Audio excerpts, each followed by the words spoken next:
जो हमारे देश में हम देखते हैं कि जो गरीब वर्ग के लोग हैं वो गरीब ही होते जा रहे हैं और जो अमीर वर्ग के लोग हैं वो अमीर होते जा रहे हैं। जो यहाँ के जो हॉस्पिटल्स है उस हिसाब से इलाज नहीं करवाते हैं। मैं ये कहना चाहता हूँ, नेता तो हर कोई चुनता है, लेकिन अपन को ऐसा नेता चुनना चाहिए जो अपने भविष्य को लेकर चिंतित हो। कंपनियां भी हमारे शहर में आए ताकि हमें बाहर ना जाना पड़े जॉब्स के लिए।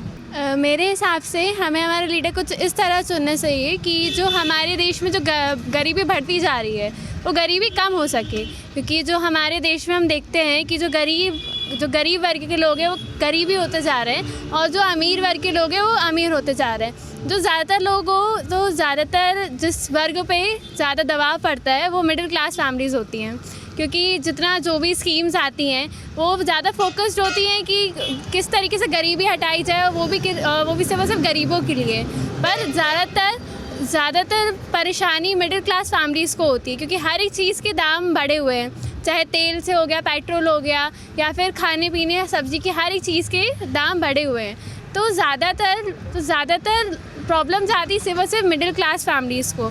तो मेरे हिसाब से हमें नेता कुछ इस प्रकार चुनना चाहिए जो कि मिडिल क्लास फैमिली पे भी फोकस करे, ना कि सिर्फ गरीब फैमिलीज़ पे। एक हेल्थ को लेकर के बड़ा इशू रहता है। हाँ, क्योंकि कहते हैं कि जबलपुर की अगर बात करें तो यहाँ पर जो तमाम है, क्योंकि आसपास के ज़िले हैं वहाँ से लोग इलाज कराने जबलपुर पहुँचते हैं, या तो समुचित जो इलाज है वो भी नहीं मिल पाता उनको, या तो फिर बाहर जाना पड़ता है। तो फिर क्या कहेंगे आप लोग? हमारे यहाँ पे ज़्यादा फैसिलिटीज़ नहीं दी जाती। जिस हिसाब से बिल आता है, जिस भी हॉस्पिटल्स के बिल आते हैं उस हिसाब से हमारे यहाँ पे ट्रीटमेंट नहीं मिलता है।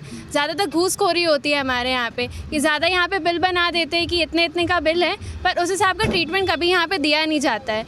तो एक तरीके से हेल्थ को भी यहाँ पे एक फैक्टर को कंसीडर करना चाहिए किसी भी नेता को, कि उनको कम से कम जो भी बाहर से लोग आते हैं हमारे जबलपुर में इलाज करवाने के लिए, उनके साथ किसी भी तरह का गलत ना हो, कि उनसे पैसे ले ले पर उनकी ट्रीटमेंट ज़्यादा अच्छी तरीके से ना हो। तो उस चीज़ पे भी ध्यान देना चाहिए मेरे हिसाब से। कहा जाए कि यहाँ पर जो इलाज है वो नहीं मिल पाता। नहीं, उनको उस तरीके से इलाज नहीं मिल पाता जिस हिसाब से वो पैसे देते हैं। यहाँ पे उनको ट्रीटमेंट गलत तरीके से दिया जाता है, अच्छी तरीके से ट्रीटमेंट उनको नहीं मिलता है। आपसे हम बात करेंगे, तो आपका क्या कहना है?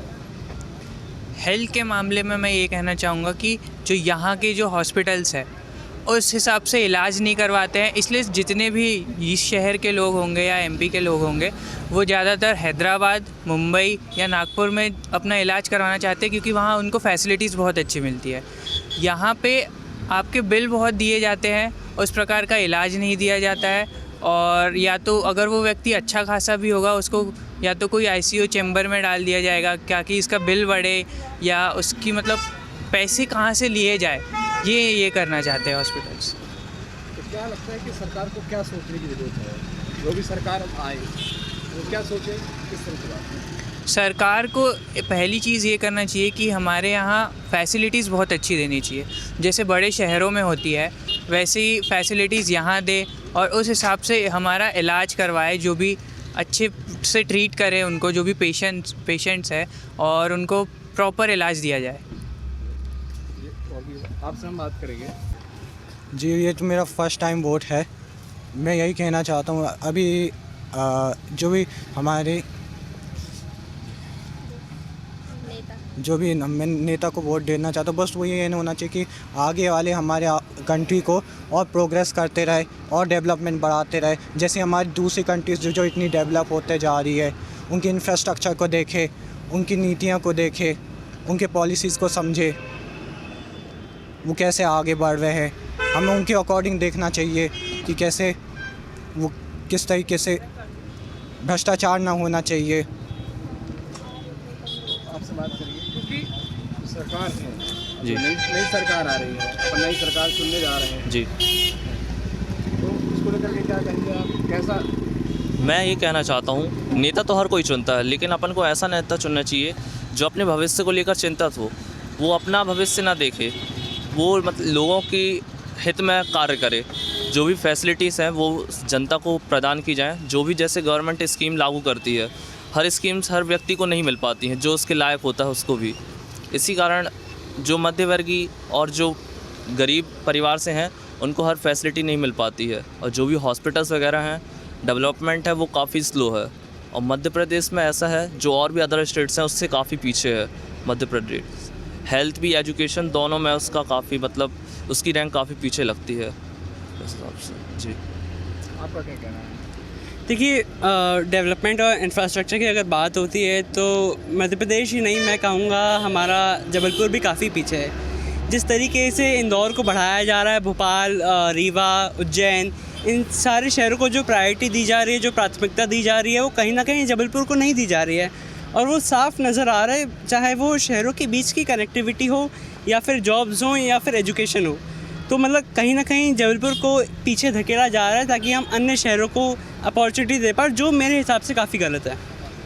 अगर अन्य शहरों की बात की तुलना की बात की जाए तो जबलपुर किस, अगर श्रेणी की बात की जाए तो किस श्रेणी में आता होगा? अगर श्रेणी की बात की जाए तो डेफिनेटली भोपाल इंदौर के बाद जबलपुर ही आना चाहिए। लेकिन जो चीज़ें हो रही हैं, जिस हिसाब से सरकार का रवैया है शहरों को बांटने का, उस हिसाब से जबलपुर तो अभी समवेयर रीवा उज्जैन के बाद ही आता है। और भी लोग हैं, हम उनसे बात करेंगे। आपसे एक बात करें, फीस को लेकर के क्या कहना है आपको? कि जो स्कूल कॉलेज में जो फीस लगती है उसको लेकर क्या कहेंगे आप? मेरा यही कहना है कि फ़ीस थोड़ी कम की जाए, क्योंकि बहुत सारे लोग ऐसे हैं, middle class family, poor family, जो कि इतनी फ़ीस अफोर्ड नहीं कर पाते हैं, पर वो भी चाहते हैं कि हमारे बच्चे आगे बढ़ें और पढ़ें। तो हम चाहते हैं कि फ़ीस थोड़ी कम की जाए और जिस हिसाब से फ़ीस ली जा रही है उस हिसाब से बच्चों को ज्ञान भी दिया जाए। टीचर्स, कभी कभार ऐसा होता है टीचर से भी कि वो नहीं दे पाते हैं उतना हर बच्चे पे ध्यान, पर जैसी वो फ़ीस ले रहे हैं उस हिसाब से हर बच्चे से फ़ीस ले रहे हैं तो हर बच्चे पे उतना ही ध्यान दिया जाए जितना कि एक बच्चे पे दिया जा रहा है। कुल मिलाकर कहा जाए कि जिस हिसाब से फीस ले रहे हैं उस हिसाब से शिक्षा नहीं मिल पा रही। हाँ, वही, हमसे अगर फ़ीस ले रहे हैं, जैसे इंजीनियरिंग, इसकी फ़ीस बहुत ज़्यादा बढ़ी हुई है, तो उस हिसाब से हमें चीज़ें, स्किल्स भी सिखाएं कि हम बड़ी बड़ी कंपनियों में जाके उस हिसाब से जॉब कर सकें और कंपनियां भी हमारे शहर में आएँ ताकि हमें बाहर ना जाना पड़े जॉब्स के लिए। मुझे इस बार भी, ये मेरा पहला वोट है, मुझे इस बार बहुत खुशी है कि मैं अपना पहला वोट देश के लिए देने जा रही हूँ। मैं चाहती हूँ कि हम ऐसे नेता को चुनें जो कि हमारे शहर में बेरोज़गारी कम करे। जैसे कि अभी हम सब नवयुवा हैं, हम पढ़ लिख कर कॉलेज पास करके जॉब्स के लिए दूर दूर भटकेंगे, अलग अलग शहरों में जाएंगे। तो मैं चाहती हूँ कि नई कंपनियाँ यहाँ पे आएँ और अपना स्टार्टअप करें, जिससे कि हमें आगे जाके बाहर ना जाना पड़े जॉब्स के लिए अपने फैमिली को छोड़ के।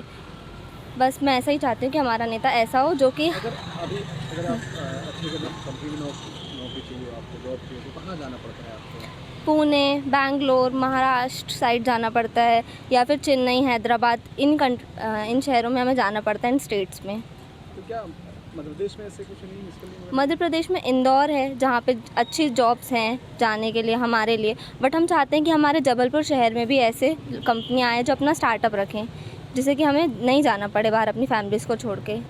और यहाँ पे सैलरीज़ भी हमें उतनी अच्छी नहीं मिल पाती हैं, अगर हम यहाँ पे रह के जॉब करना चाहें तो ज़्यादा से ज़्यादा 10-12 हज़ार, इससे ज़्यादा हमें सैलरीज़ यहाँ नहीं मिल पाती हैं, जिससे हम अपनी फैमिली को वैसी लाइफ नहीं दे पाएंगे जैसे हम देना चाहते हैं। इसलिए हम चाहते हैं कि जबलपुर शहर में भी नई नई कंपनियाँ आएँ और अपना स्टार्टअप रखें। तो क्या लगता है कि स्कूल कॉलेज वगैरह में जो फीस को लेकर के भी? हाँ, यहाँ पर हमें जैसी फ़ीस ली जाती है वैसी स्किल्स अभी नहीं मिल पा रही हैं, तो हम चाहते हैं कि हमारे कॉलेज वाले भी जैसे हमारी फ़ीस ले रहे हैं उस हिसाब से हमारी स्किल्स भी डेवलप कराएं, जिससे हम कर सके वैसी कंपनीज़ में काम जहाँ पे हम करना चाहते हैं। अगर आप पढ़े लिख कर के बात की जाए तो पढ़े लिख करके निकल रहे हैं आप लोग, लेकिन पर्याप्त लगता है कि जबलपुर में साधन है अपने यहाँ पर जॉब मिल सकती है अपन को? क्या नहीं, हम बाहर जाना पड़ेगा आपको? मुझे लगता है कि हमारे यहाँ पे जबलपुर में कुछ इतना ज़्यादा यहाँ पे जॉब्स नहीं है, क्योंकि यहाँ पे जो बहुत ज़्यादा पढ़े लिखे लोग भी हैं, जैसे बीटेक जिन्होंने किया है वो आज क्या कर रहे हैं, ज़्यादा से ज़्यादा एक ठेला लगा रहते हैं, बीटेक चाय वाला या बीटेक मोमोज़ वाले। यहाँ पे मतलब स्किल सेट, यहाँ पे स्किल्स अगर है भी तो उनको जॉब्स नहीं मिल पा रही हैं। तो मेरे हिसाब से कि उनको यहाँ पे जबलपुर में उन्हें यहाँ पे जॉब्स क्रिएशन करना चाहिए, जॉब क्रिएट करना चाहिए, ताकि सभी लोगों को एक अच्छे तरीके से जॉब्स मिल पाए। सरकार कह रही है कि आत्मनिर्भर बनाने की बात कर रही है सरकार जी, उसको लेकर क्या कहेंगे आप? आत्मनिर्भर बनाने के लिए अगर सरकार कह रही तो उस प्रकार की हमें शिक्षा भी देनी चाहिए कि ताकि हम अपने खुद के बल पे अच्छे से वो जो जॉब्स है वो ले पाए और ये कर लेके। आप आत्मनिर्भर को लेकर के क्या कहेंगे आप? आत्मनिर्भर भारत को लेके मैं ये कहना चाहूँगी कि आत्मनिर्भर मतलब कि हम अपने आप पे डिपेंडेंट हो। पर अगर आप चाहते हैं कि हम आत्मनिर्भर बने तो उसके लिए हमारी सरकार को भी उस तरीके से कदम उठाने चाहिए ताकि हम आत्मनिर्भर बन सकें।